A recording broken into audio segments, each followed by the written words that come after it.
Welcome to Dreams and Ladders, the podcast for women in male-dominated fields who want to lead with confidence, make an impact, and thrive in meaningful, challenging work. If you're ready to rise without burning out, excel as the leader you know you're meant to be, and stop feeling like you have to do it all alone, you're in the right place. It's your time to lead, thrive, and rise.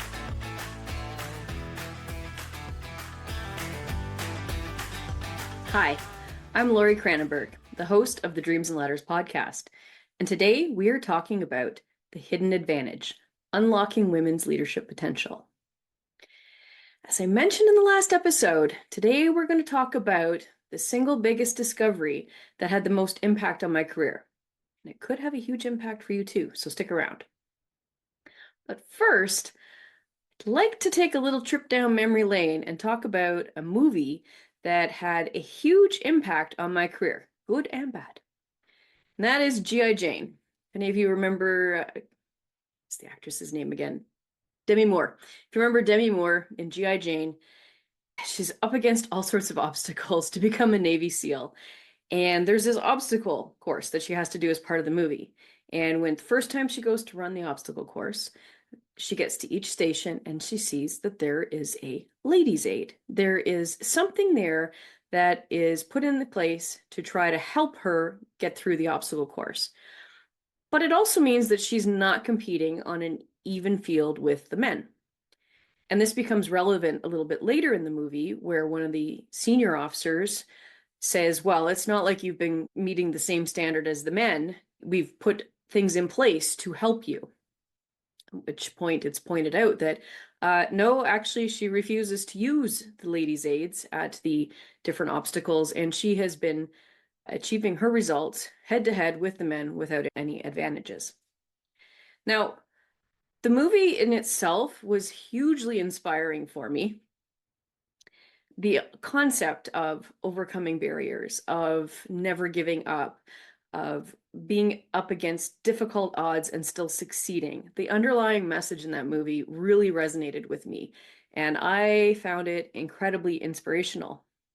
But it also created a little bit of a setback in my mind because of the perception that these ladies' aids were bad. Now, I do see the point of them in the obstacle course and her not using them. I get it. Compete on an even field head-to-head with the men.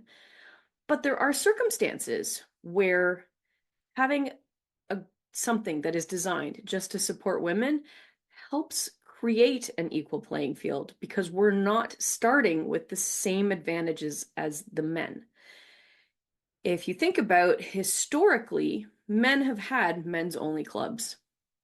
The old cigar places or the country clubs, the men's only rooms, those have existed for a very long time. Even some of the secret societies that are men only, and great networking opportunities, but they only exist for men. Those types of things, if they are in existence for women, can create a huge advantage, can help level the playing field. But if we look at them like the ladies' aids on the obstacle course as something that we should just cast aside and not use, we're setting ourselves up for a disadvantage. And in fact, we're doing the exact opposite of what the men are doing with all of their secret clubs and their men's only rooms and all of these networking things that have existed for centuries. We're basically saying, sorry, no, we don't want to do what works for you. We're just going to go it alone. So keep that in mind. I'm going to talk a bit about some of the things that I have noticed that made a huge difference in my career once I tapped into those.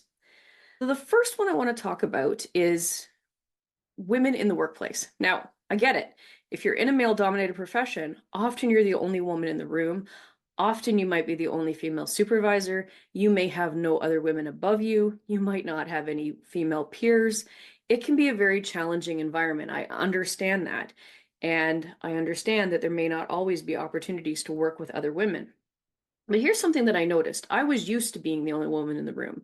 In the military and in policing, I was used to that. And then I applied for the sex crimes unit.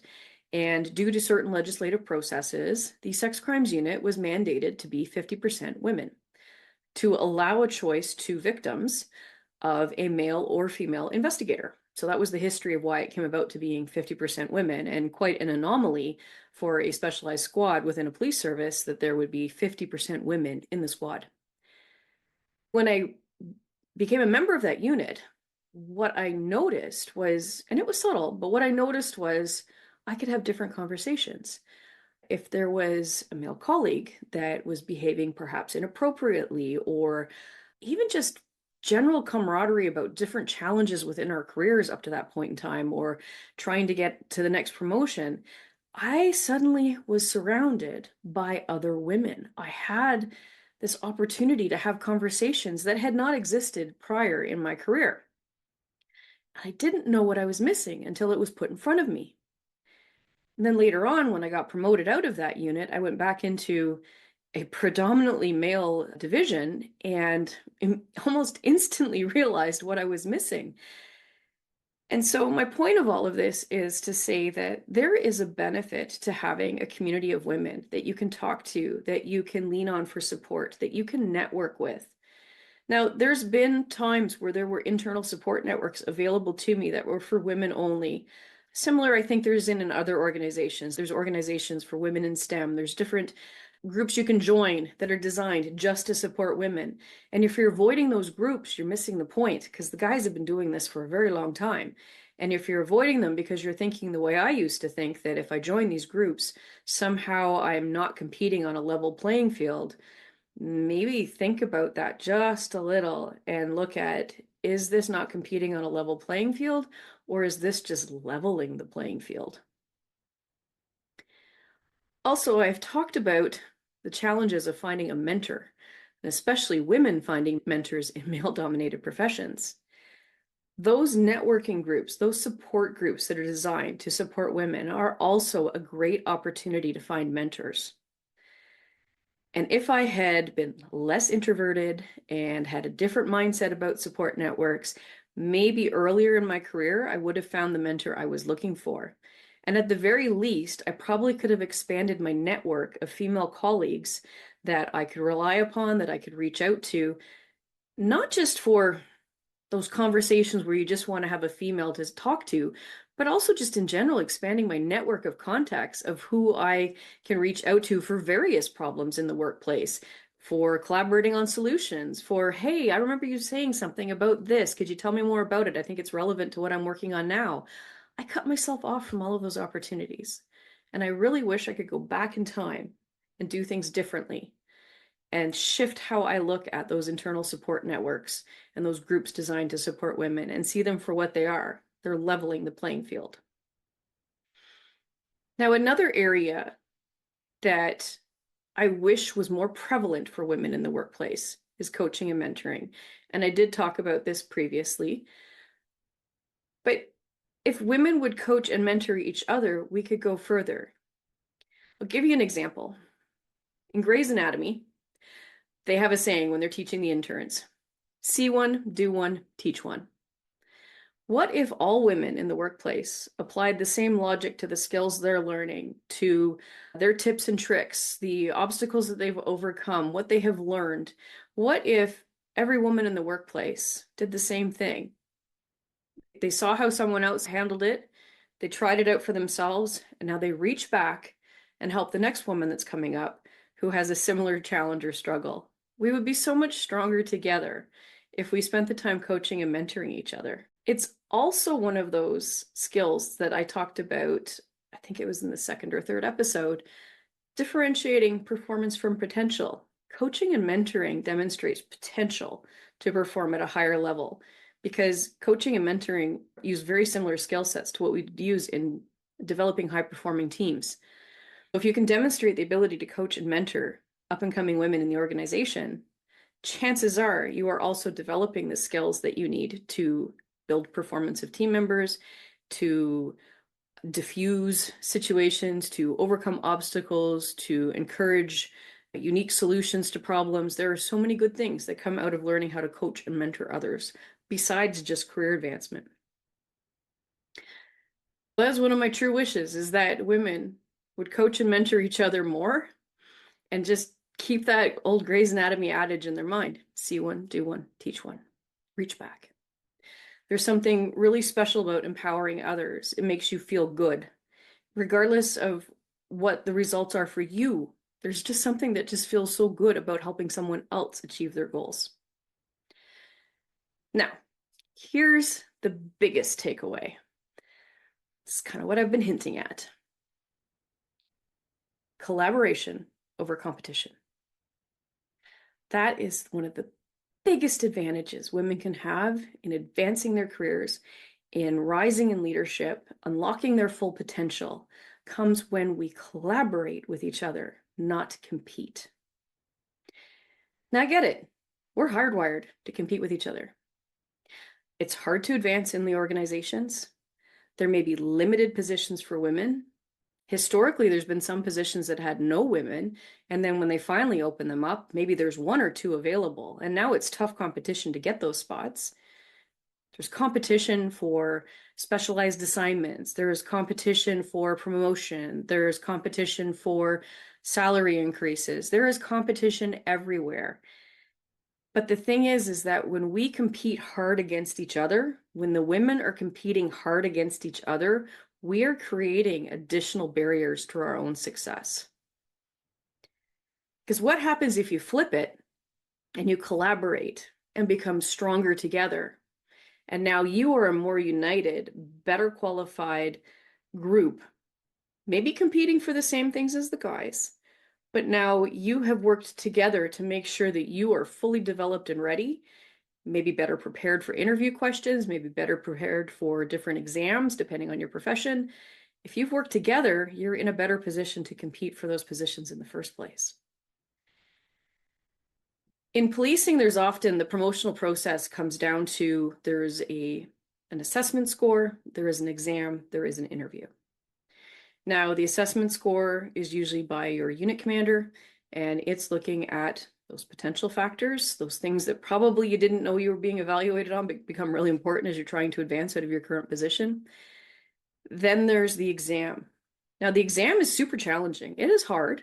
There's a high failure rate on it, or a high incident of low exam marks. And if you don't have a good enough combination score of your unit commander score and your exam score, you don't advance to the interview. It's in everyone's best interest to try to get a high enough exam score to be in the top of the field so that you can then advance into the interview and really show your stuff one-on-one.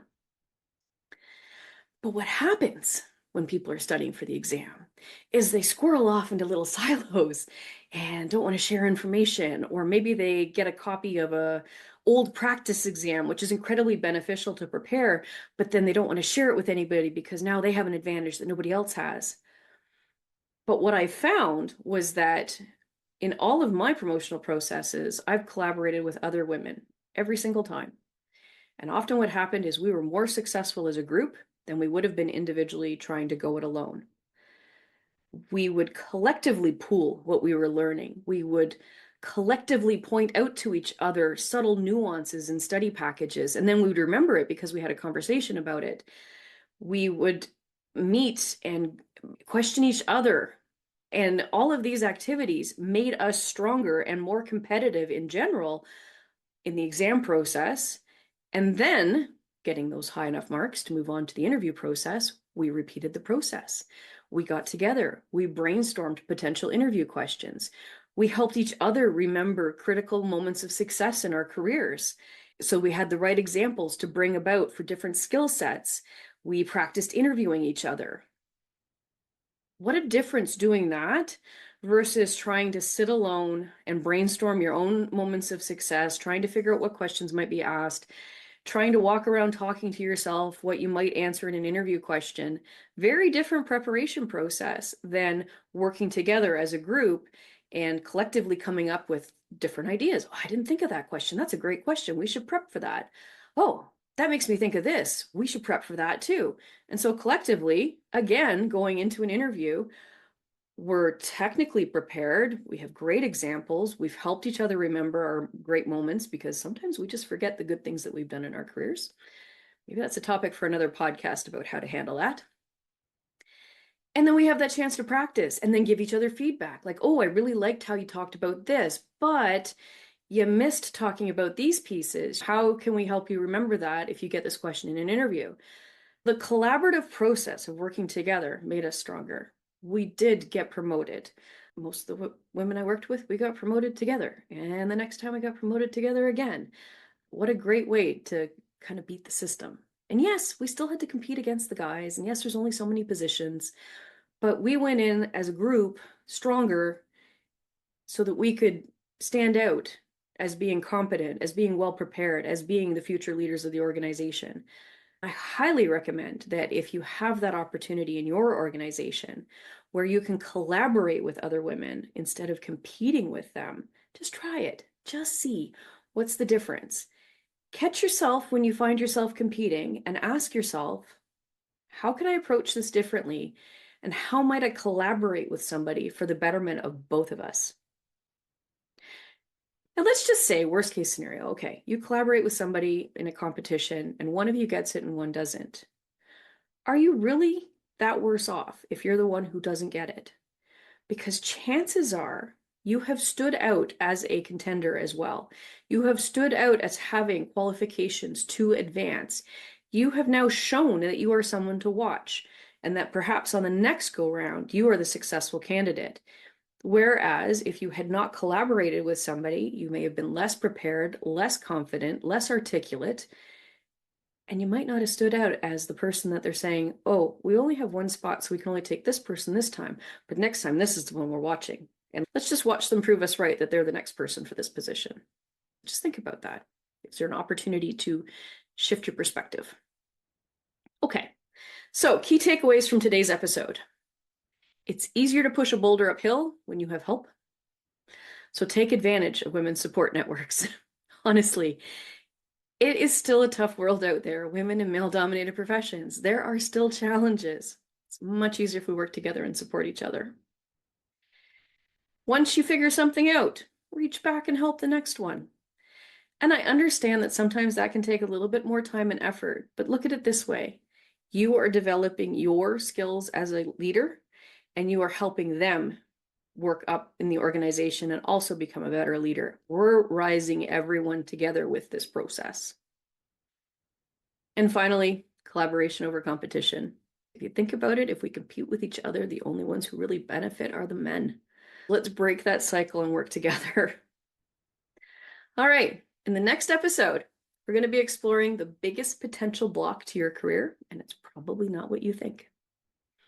So if you've enjoyed this episode, please subscribe, and you can share this podcast with other women who would benefit from what we are discussing. Now, I just learned this today, so I'm going to share this right now. If you're on Apple Podcasts and you want to be able to share this episode, the 3 little dots in the top right-hand corner, if you click on that, it's going to give you an option to share it. I know people always say, share this episode. I didn't know how to do that till today. So sharing with you. Hopefully that helps you share with someone else. All right. Until next time, take care of yourself, be you, and do great things.